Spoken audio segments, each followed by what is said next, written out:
Hey everyone, welcome back. Hope you're having a fantastic day so far.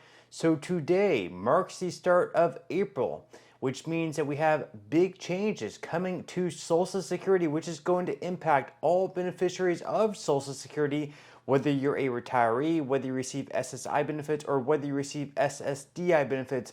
All of these changes could most definitely impact you. So we're going to be diving into those changes, and no, this is not a April Fool's joke. These are true changes actually coming to Social Security. But before we go ahead and dive into the changes for today, if you would like to receive up to $200 in free stock or $200 in free cash, in a pinned comment below, I will be leaving a link to Robinhood.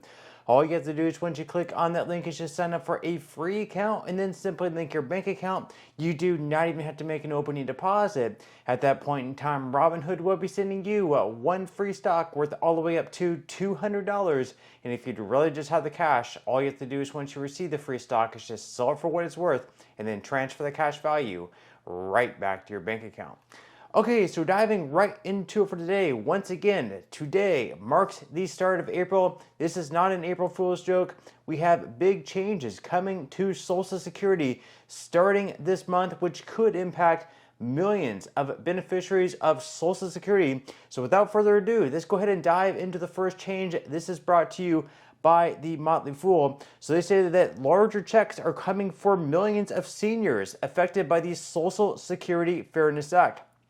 So President Biden signed the Social Security Fairness Act in his final days in office. This removed two provisions that reduced benefits for retirees who receive pensions from employers that weren't covered by Social Security, including many firefighters, police officers, and teachers. Approximately 3.2 million beneficiaries are affected by this rule change, including some widowers and spousal beneficiaries. The law also applies to all benefits payable after December 2023, and many eligible seniors receive a one-time retroactive payment in March covering these back benefits. So not only are we going to have millions of Social Security beneficiaries receiving larger checks of anywhere between $300 to $700 per month on average, with some folks receiving well over $1,000 per month. Also, on top of that, you should have already received a retroactive check, a big lump sum retroactive check dating back to January of last year in 2024, making up for all the months you missed out on. So if you're supposed to receive a $500 per month increase, you would have been receiving a check for $500 per month for all the months that you missed out on, dating all the way back to January of 2024. You should have already received that check by today. If you have not, I would definitely maybe recommend calling Social Security. If you did not receive it by the end of March, you should definitely receive it by the end of April. Now they go on here to say that affected retirees will also see their monthly benefits permanently increase. For most of them, this will occur with the April 2025 payment. The average monthly increase for retired workers will be $360 per month, according to the Congressional Budget Office, and spousal beneficiaries will see an average increase of $700 per month, while affected widowers will have their checks rise by an average of $1,190 a month. So obviously this is going to be very much life-changing money for millions of beneficiaries of Social Security. Let's go ahead and move on to the second change coming this month. That is going to be more stringent identity verification requirements. So the Social Security Administration is adopting more stringent identity verification procedures beginning on April 14th, 2025 to, quote, further safeguard Social Security records and benefits against fraudulent activity. Those who use their My Social Security account to make changes like address updates and direct deposit changes won't notice the difference, but for those who choose to apply for benefits or request benefit changes another way, will have to visit a Social Security office in person. There is an exception, however, for those applying for Medicare disability benefits or SSI.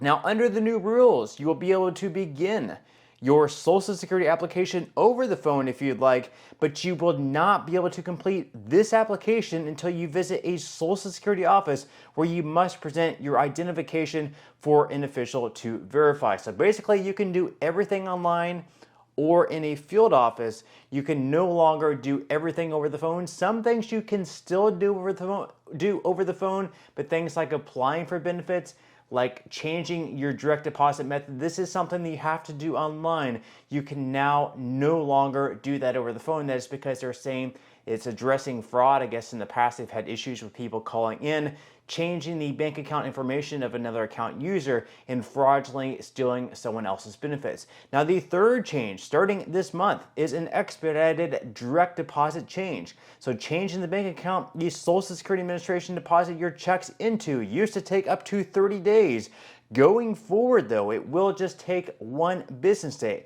You can change your direct deposit information in your My Social Security account, and if you'd rather not do this, you can request a change over the phone until April 14th, 2025. So if you're thinking about switching bank accounts, maybe you prefer Bank of America over Chase, for an example, I would definitely recommend doing so if you'd like to do this over the phone before April 14th, because starting on April 14th, this is something that you will have to do online, which for some folks who would rather just call in and speak to a human, even though it can take a very long time to get through to the Social Security Administration over the phone, you will have to begin doing that online. But the good news, of course, it's no longer going to take up to 30 days. You can now do that pretty much in 1 day, which of course is good news.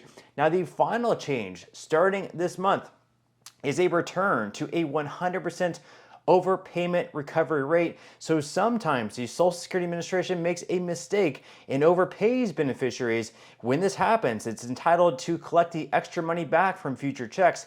Now, the Biden administration capped the overpayment recovery rate to the greater of $10 or 10% of your checks in 2024. So for example, if your Social Security checks are normally $2,000 per month, and 1 month you get $3,000, in that case, the Social Security Administration could withhold $100 from each of your future checks, meaning you would just get $1,900 per month until it recouped the extra $1,000. Now, the Trump administration and DOJ, in order to cut down on the amount, I guess, waste, fraud, and abuse, they're actually going to raise that cap back up to 100%. So now they can withhold 100% of a beneficiary's check until they recoup all the funds that they overpaid you by. So they go on here to say that the Trump administration has reinstated the 100% overpayment recovery rate that was in place prior to 2024. This applies to all new overpayments that occur on or after March 27th, 2025.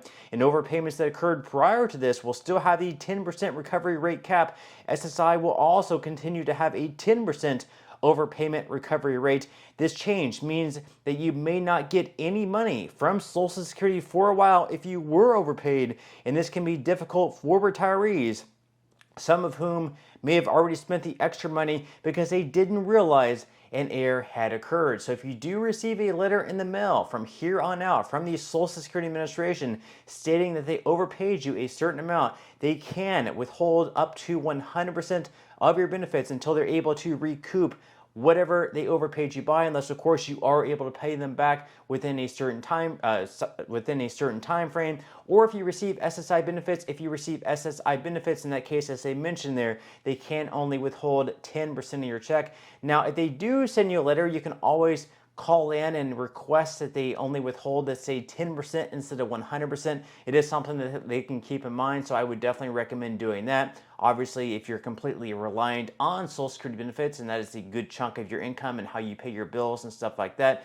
and obviously we're going to have a lot of people in a situation where if they do have 100% of their benefits withheld because of these overpayments, and they completely rely on Social Security, they don't have any extra money in their checking or savings account or IRA or anything else to pay their bills, obviously it's going to be very devastating for the economy. We're going to have a lot of evictions take place. So I think they probably will eventually cut this right back down to 10%. But leave your thoughts and comments below about that. Leave your thoughts and comments below about the changes taking place starting this month. Would definitely love to read them. But that's all we have for today's video, and I will see you in the next one.